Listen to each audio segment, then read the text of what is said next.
Aquarius, tignan natin kung ano po ang good news, no, para sa'yo ngayon. Keep in mind po na ito ay general reading lamang, so hindi po lahat ay makaka-relate, so be open-minded. Sa mga hindi pa po nakasubscribe dito sa ating channel, please subscribe na po kayo and pa-like na din po ng ating video. At sa mga nais pong mag-avail ng ating private readings, ng ating Evil Eye Amulet Necklace at ng ating Cures Bracelet, makikita nyo po yung link sa description box. Tarot Intentions by Aliana Reyes.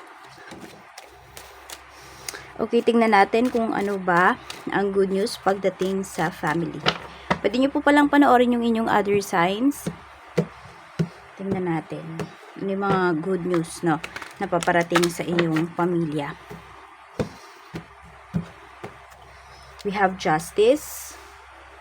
Meron ba sa family, may nilalakad kayong mga papers, legal na documents, merong mga may bina-process kayo na mga usapang legal. Meron bang may kaso or may kakasuhan ba kayo?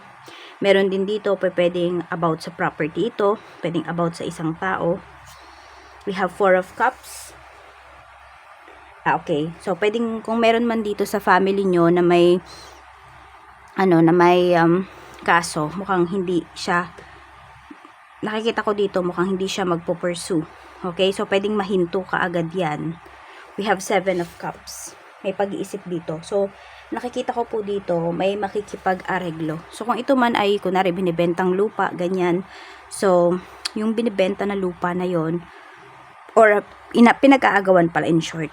Okay, yung pinag-aagawan na lupa dito is, ayan po, pwede na, hindi na siya pag-agawan. Okay, meron dito susuko na, parang ganun. Yun po yung pinapakita rito.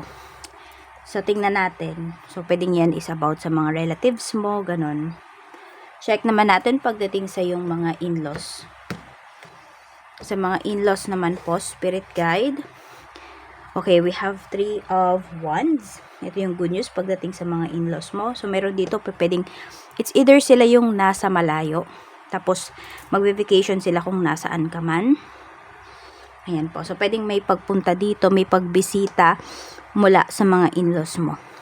I don't know kung medyo matagal nyo na itong ina-anticipate na makita sila or na ma-meet sila. For some of you, itong in-laws na sinasabi na to is pwede po na, for some of you, pwedeng hindi pa kayo kasal. Pwedeng ito po ay Aquarius, ito ay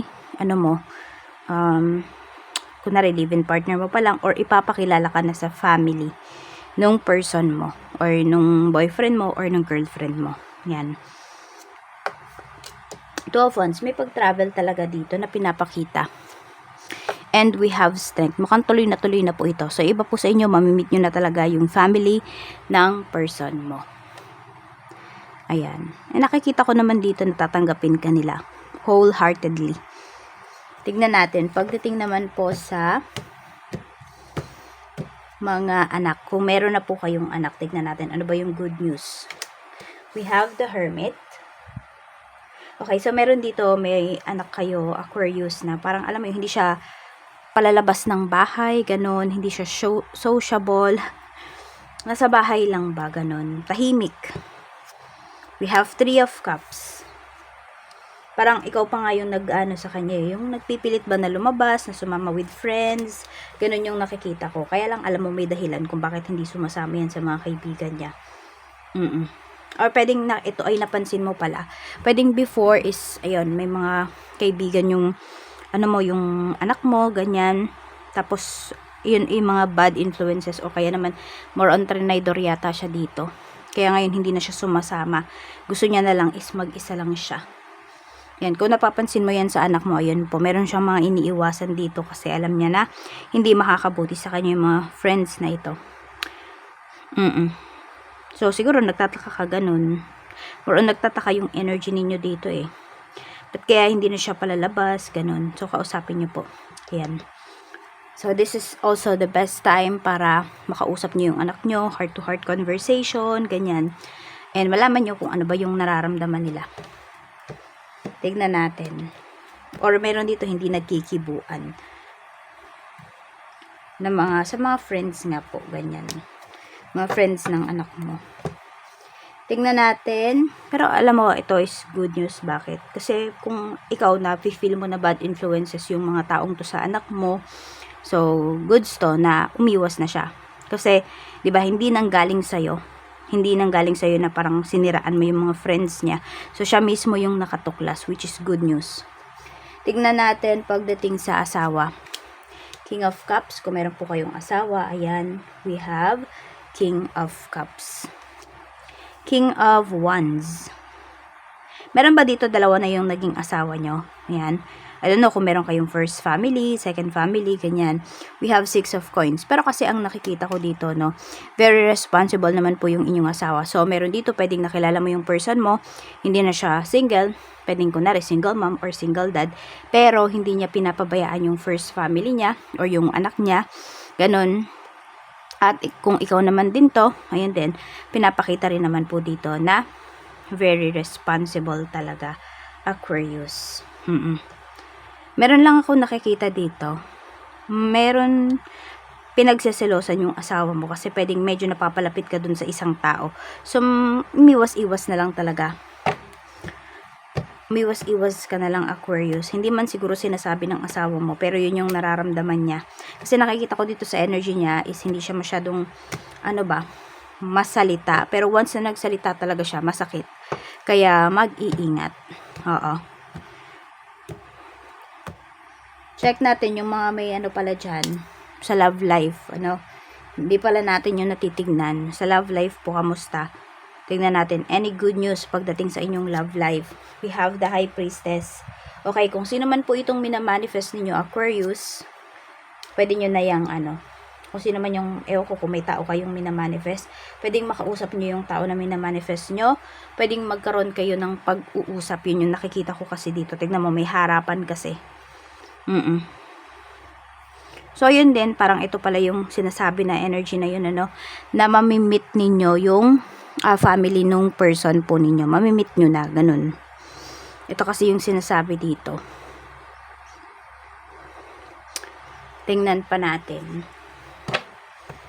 Ano pa yung mensahe pagdating naman sa mga kaibigan mo, okay? Mga friends mo naman. Kamusta po ang friends ni Aquarius? Good news po, Spirit Guide.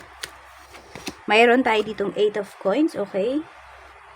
So, karamihan ng mga kaibigan mo ngayon ay parang puro busy. Yan.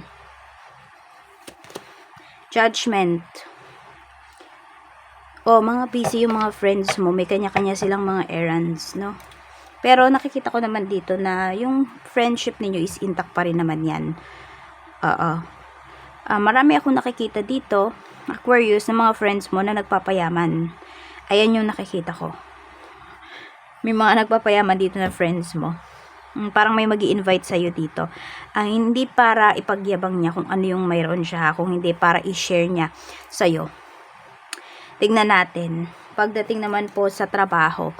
Okay, sa trabaho po, Spirit Guide. Good news po pagdating sa trabaho ni Aquarius.